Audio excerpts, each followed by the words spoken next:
On my wedding day, my life changed in ways I never expected when Joshua revealed a secret that would reshape our future together.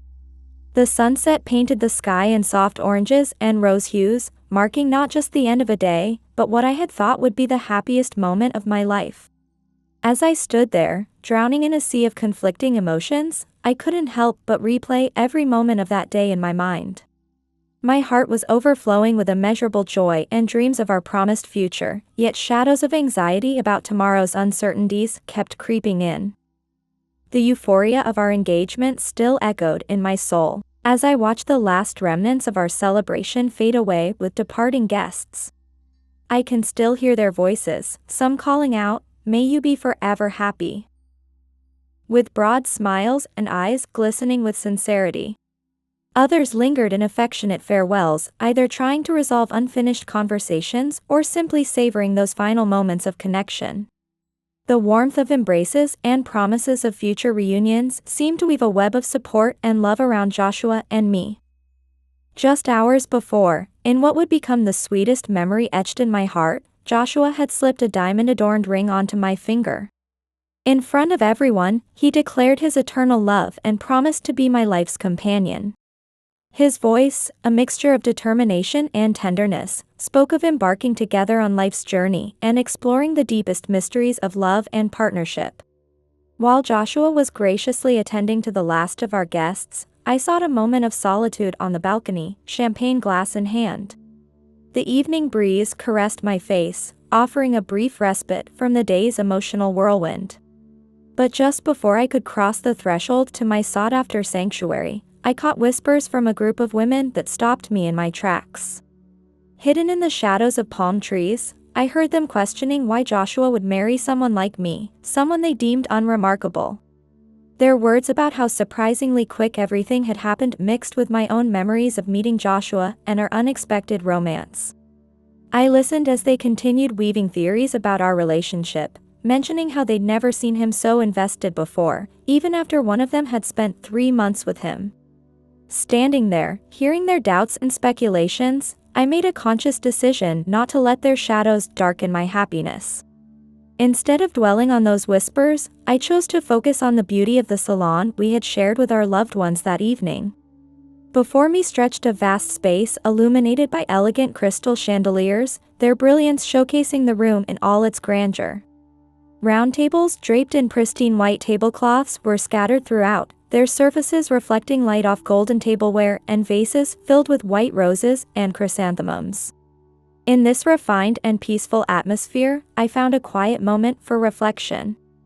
Though it has become empty, the room still echoed with the joy of our celebration, giving me time to contemplate this new journey I was beginning. This wasn't just the start of my life with Joshua, but also a path to self-discovery within our new bond. The breeze drifting in from the balcony seemed to whisper of days ahead filled with love and challenges, and most of all, of the growing connection we would forge with each step taken together.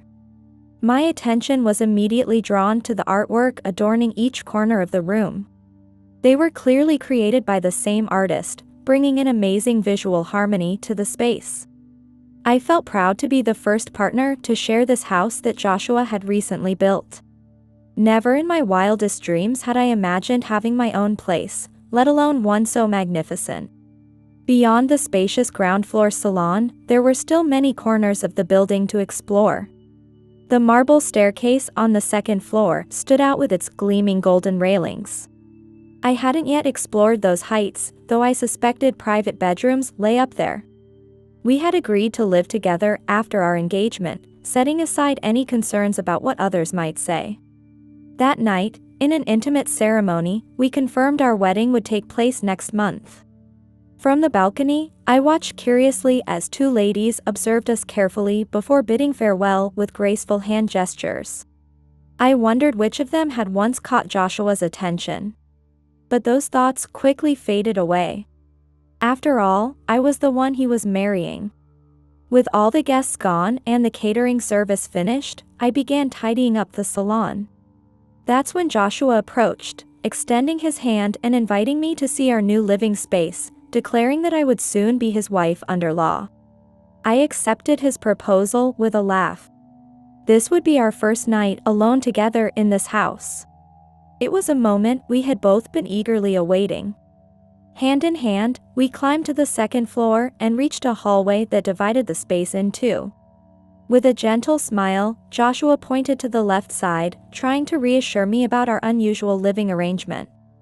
Joshua explained that this would be my side, complete with everything I might need, promising to move my belongings in tomorrow as we began this new chapter of our lives. As we walked, I was taken aback by Joshua's revelation about the mansion's layout.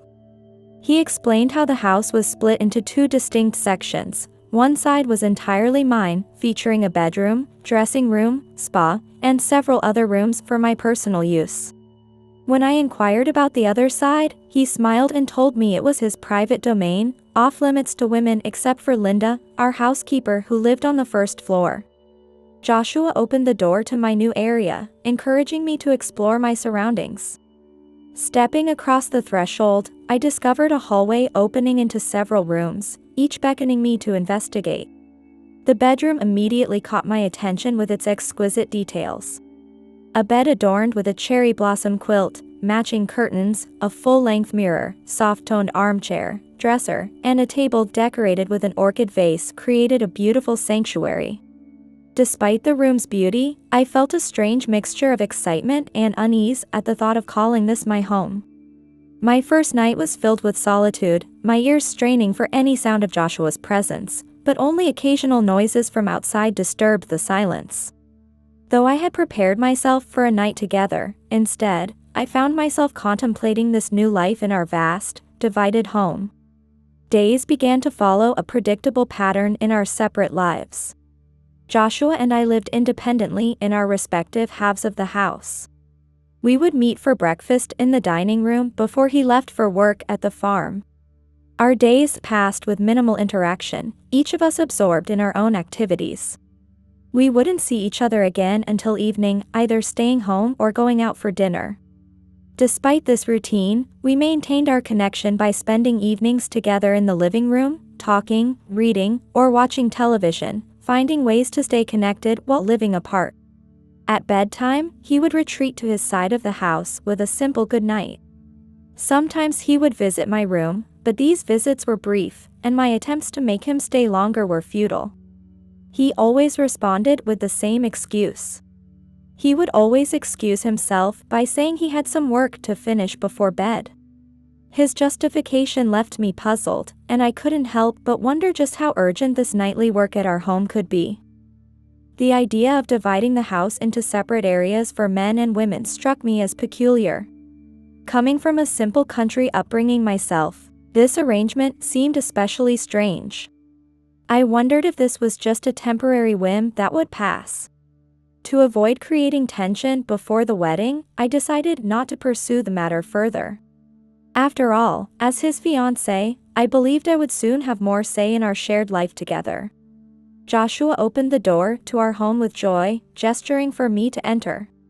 Our wedding celebration had been a wonderful success. After seeing off the last of our guests, we enjoyed some time alone together, celebrating our new bond in the traditional newlywed fashion. I entered, trying to ease the pain in my feet from my shoes, desperately longing for rest.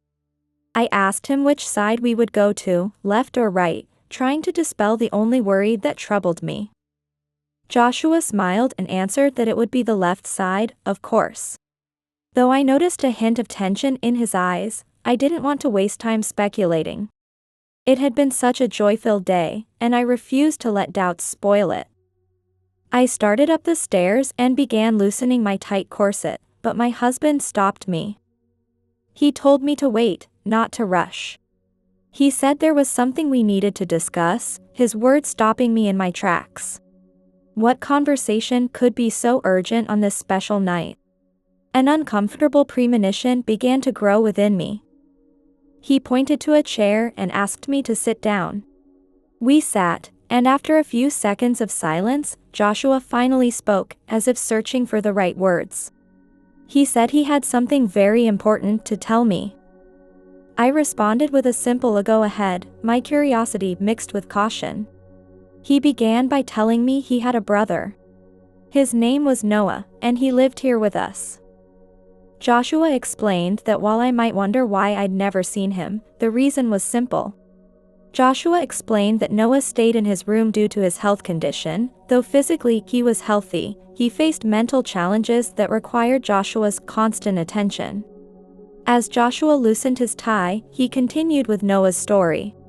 He told me about Noah's childhood trauma and their mother's death shortly after, which had plunged Noah into a deep silence from which he never emerged. They had lived in a village with their father, but after his death, they were separated into different foster homes. Joshua lost contact with Noah for years until he finally found him and became his legal guardian. While officially Noah was deemed unable to live independently, Joshua explained that he was quite functional. He just didn't speak, remained withdrawn in his own world, refused to interact with anyone except Joshua, and rejected all attempts to leave the house. Any attempts to take him outside would end in panic attacks, which was why Joshua had built this house in a familiar environment. Without this arrangement, Joshua admitted, his marriage would have been impossible. I was stunned by this confession. I asked why he hadn't told me about this before. Joshua replied that it was an extremely delicate matter he didn't want to discuss with anyone outside the family. He added that now that we were married, he could finally share it with me. Curiosity sparked within me about how Noah spent his days. I asked if he painted or read. The answer was even more surprising than I expected. Joshua revealed that Noah read classics and spiritual texts, consuming vast amounts of literature online. But what truly astonished me was learning that all the paintings decorating our house were Noah's work. I concluded that he must be a talented artist. Joshua confirmed this, telling me that Noah's paintings sold worldwide. In the room's twilight, under the dim lamp that illuminated Joshua's worried face, he shared his tireless efforts to help his brother. Noah's struggle with his illness had been long and painful, yet characterized by a strong determination to maintain independence and dignity despite adversity. Meanwhile, Joshua had become an unwearying caretaker, constantly seeking solutions even when they seemed to elude them. Joshua explained how he had tried everything to convince Noah to accept hospital treatment, knowing he could receive the care he needed there. But Noah had consistently refused. His voice was heavy with frustration and worry as he continued his story. Even visits from renowned doctors had offered a glimmer of hope, but that too had faded in the face of Noah's stubborn refusal to be hospitalized. Joshua explained that Linda, our housekeeper, was an old family friend from childhood and his mother's friend, but even her influence hadn't been enough to change Noah's mind. There was a pause in Joshua's narrative, as if he was contemplating the bitter irony of the situation. I could see how Noah, aware of Joshua's marriage plans, had begun to distance himself, seemingly resigned to losing his place in Joshua's life. Though it pained me that he refused to be part of this new chapter, I understood it given our family traditions. Joshua acknowledged this with obvious pain in his voice. Despite these challenges, Joshua had persisted in maintaining their connection, visiting Noah every night as part of their shared ritual. He told me how he would go to Noah's room before bedtime, describing it as their special time together. A sad smile crossed his lips as he recalled these intimate moments between brothers. Their communication transcended words, I learned, existing in a language of silence, gestures, and expressions that only they fully understood. The dynamics between the brothers now faced new challenges with my appearance in Joshua's life. Introducing a new person into their intimate world wasn't something Noah could easily accept. Yet Joshua maintained hope throughout it all. He remained conscious of the importance of keeping their bond strong and present, despite the changes. Joshua confided that from the moment he met me, he saw something special in me, something that reminded him of his mother. He expressed his wish for Noah and me to become friends. He believed I could be the key to starting Noah's recovery. I asked him how he imagined that happening, wondering if he expected me to just sit next to Noah while he read or wrote. But Joshua had a different proposal in mind. He wanted Noah to paint my portrait. He was convinced this would be beneficial. My disappointment was evident as I realized I had been cast in a dramatic script without my consent. Everything had been decided already. The script had been written and the contract signed, as if my role had already been determined without my consent. Though I reluctantly accepted the proposal, I had one condition: I wanted the introduction to happen right then, not the next day. Joshua explained that he needed that night to prepare his brother for the coming changes in their lives. He argued that if he didn't, his absence might be seen as betrayal and push Noah further into isolation. The thought of spending my wedding night alone filled me with a burning anger that I couldn't suppress. Joshua tried to persuade me, saying it would be just one night, and the night after we could start a new chapter together. But I had made up my mind, firmly stating that I refused to spend my wedding night alone. It was unacceptable both for me and our relationship. Wrestling with my own emotional turmoil, I stood up with determination and zipped up my wedding dress. I declared that we would go right then, my voice leaving no room for argument. Joshua looked clearly confused and asked if I was sure about this. I responded with a challenging yes. Is there a problem? Though I didn't feel completely ready inside, I knew I had to face this situation head-on. Joshua reluctantly stood up, telling me not to worry since I wasn't wearing shoes yet. We walked together until we reached the men's wing of the house. Joshua quietly knocked on one of the doors and peered in without waiting for a response. We entered the room together. There, sitting in a chair beneath soft lighting, was a young man who bore a striking resemblance to Joshua. Joshua asked if he could introduce his wife, though we both knew he wasn't expecting an answer. The room was dimly lit, and the young man remained completely silent. I said hello, trying to project confidence while searching for a place to sit. I mentioned how long the day had been and how my feet were tired, attempting to establish some connection with Noah. He observed me silently, showing no reaction to my presence or words.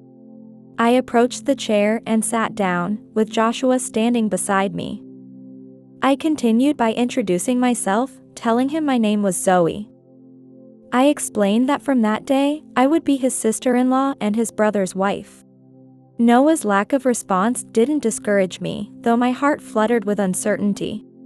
His gaze seemed distant, as if he were watching rain fall or staring into the flames of a fireplace, lost in his own world. I took a moment to gather my courage before adding more. I gently explained that my arrival would bring some changes to the house. I mentioned that since it was our wedding night, I wanted to spend it with my husband, hoping he would understand. Noah kept watching me with an unchanging expression, his face a mask of calm detachment. Somehow, his steady gaze gave me courage to continue. Taking advantage of the moment, I invited him to join us for breakfast the next day. I promised to make his favorite dishes, though in truth, I had no idea what he liked.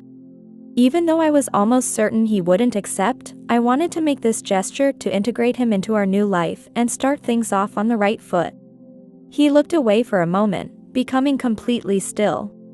Then his fingers began to move delicately, as if sliding rosary beads.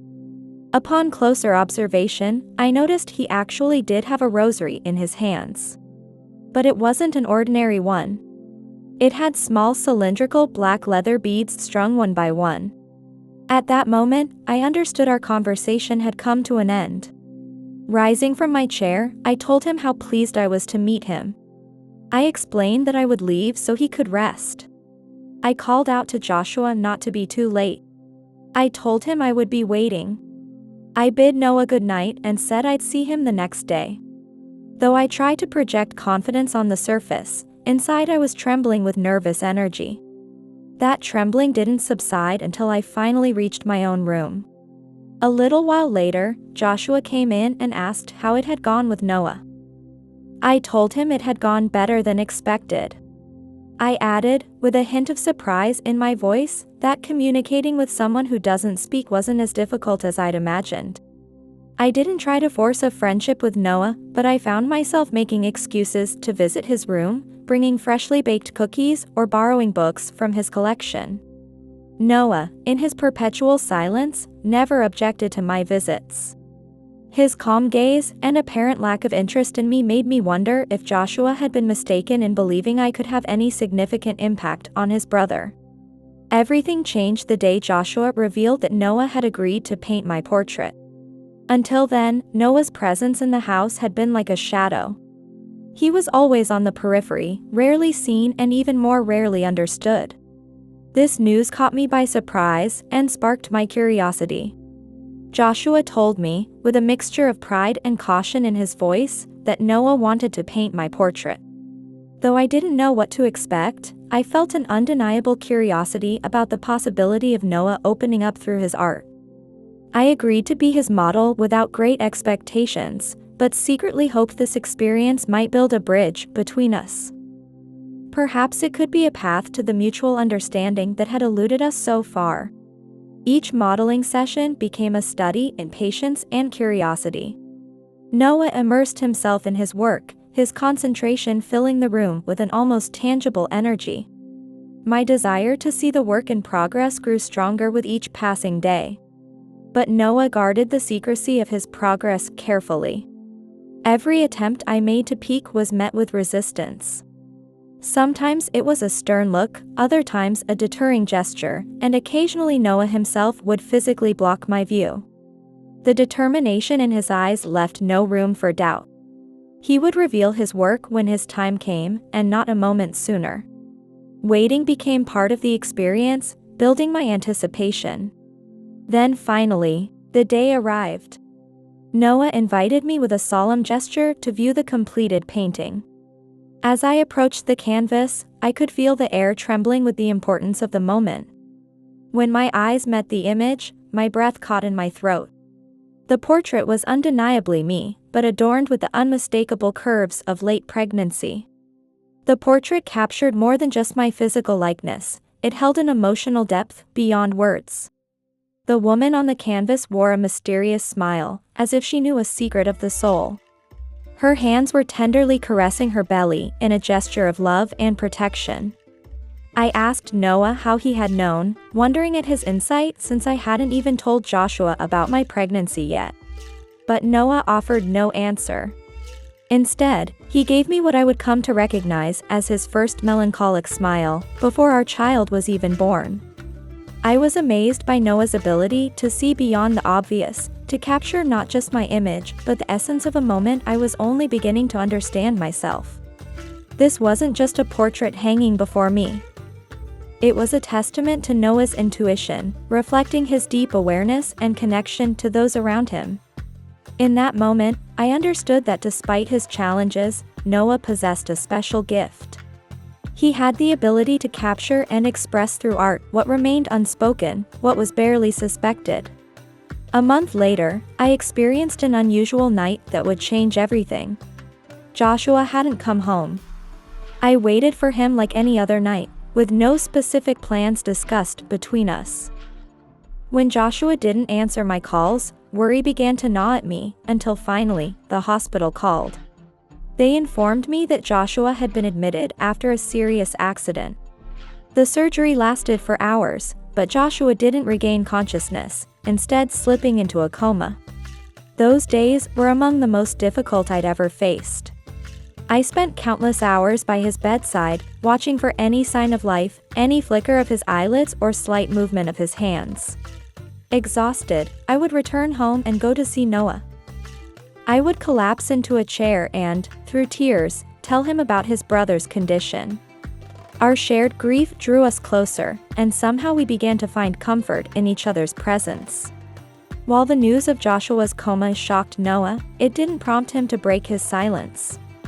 When I suggested visiting the hospital together, he just shook his head. His eyes reflected an immeasurable pain that spoke louder than any words could. I wanted to embrace Noah and offer comfort, but my own grief had left me completely drained. I was overwhelmed myself, desperately needing consolation rather than being able to give it. On Joshua and Noah's shared birthday, I decided to visit Joshua in the hospital. I brought a bouquet of lilies and placed them on his bedside table. I hoped their fragrance might somehow reach him in that distant place where my words couldn't penetrate. I whispered happy birthday to my beloved, gently caressing his cheek. I reminded him that this was the first time we celebrated his birthday after our wedding. Suddenly, a sharp pain shot through my abdomen, overwhelming me with its intensity. It felt like labor was beginning, though it seemed too early. I called for a nurse and was quickly taken for evaluation. After examining me, the doctor concluded they were false contractions but suggested I stay for observation. However, I chose to return home. I couldn't bear the thought of leaving Noah alone on his birthday, of all days. With love in my heart, I baked a cake and chose a set of paintbrushes and paints as his gift. I approached him, setting the tray on the table beside him and sitting down in front of him. The weight of the moment hung heavy in the air between us. That's when I experienced my first real contraction. I became immobile, trying to hide what was happening behind a tense smile. Noah noticed something was wrong, his brow furrowing with concern. His eyes reflected growing worry as he watched me. I tried to reassure him, claiming it was just a mild stomach ache, but it quickly became clear that labor had begun. There was no time to think about the next steps. Another contraction hit me with searing pain. Noah observed me vigilantly, unable to hide his anxiety. Wordlessly, all I could do was moan through the pain. The contractions grew stronger and more frequent. The need for help was becoming urgent. Calling an ambulance was crucial, but I had left my phone in the other room. In what felt like a desperate act, I pleaded with Noah for help. Amidst my cries of pain, I wondered how much strength I had left within me. Noah took control of the situation with a determination and clarity that surprised me, his confidence somehow calming my fears. He declared that it was too late to wait for an ambulance, and we would have to handle this ourselves. Noah began speaking again, his voice carrying a natural authority that astounded me even more than his earlier words.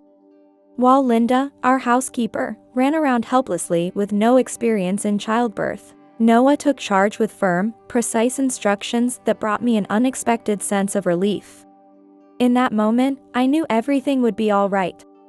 The intimacy of the room, bathed in the late afternoon light, was filled with a mixture of tension and anticipation as each instruction came. The words breathe, push, rest marked the rhythm of these intense moments that felt almost tangible. Under Noah's guidance, we followed each step with careful precision. It was like a delicate dance between the calmness required and the effort needed. The atmosphere was focused on a single purpose, every breath and pause carrying weight. Then, in a moment when time seemed suspended, everything reached its climax. Noah's voice broke through the silence, filled with deep emotion. He greeted his nephew while holding the newborn baby in his arms. It was an indescribable moment where joy and relief merged, marking the beginning of a new life. The sound of sirens outside announced the arrival of the ambulance, a distant echo of reality waiting beyond our intimate, miraculous space. Noah looked out the window and announced their arrival in response to the sound. He suggested we prepare to open the door. A mixture of urgency and relief washed over us as one chapter closed and another began. Days later, in the comfortable quiet of the living room, curiosity led me to ask about his mother. After a meaningful silence, Noah dove into his memories, sharing a story colored by tragedy and painful echoes of the past. The comparison between our situation and what his mother had experienced years ago revealed an eerie similarity, stained with anguish and despair. His story of his mother's tragic day, going into premature labor in a small village distracted by festivities, with no help available, resonated with overwhelming emotional power. Noah, still a child then, had faced the helplessness of being unable to save her, a memory that would haunt him with unspeakable weight. Driven by a deep desire for redemption, Noah had armed himself with knowledge, determined not to let history repeat itself. Noah's preparation, based on countless hours of reading and watching videos, was a testament to his determination to change the course of events. He had transformed his past pain into present strength, into something powerful and healing. At Joshua's hospital bedside, Noah spoke to his brother, telling him to wake up and that his wife and son were there with him. It was a moment that marked both rebirth and connection. Joshua's response began with a flutter of his eyelids, followed by a deep breath, and finally opening his eyes, a prelude to our emotional reunion. Noah said he had known Joshua would wake up at the sound of his voice. It was a statement that reflected the profound depth of their brotherhood. Joshua's reply, though weak, was filled with love as he greeted his dear brother. In that precious moment, past and present intertwined, offering a promise of a future colored with connection and hope. Looking back now, I realize how this journey changed all of us, bringing healing not just to Noah's silence, but to our entire family's bonds. Only love could have written such a beautiful ending to our story. I hope sharing this has touched your heart as deeply as it has touched ours. Thank you for listening to our family's journey of love, healing, and redemption.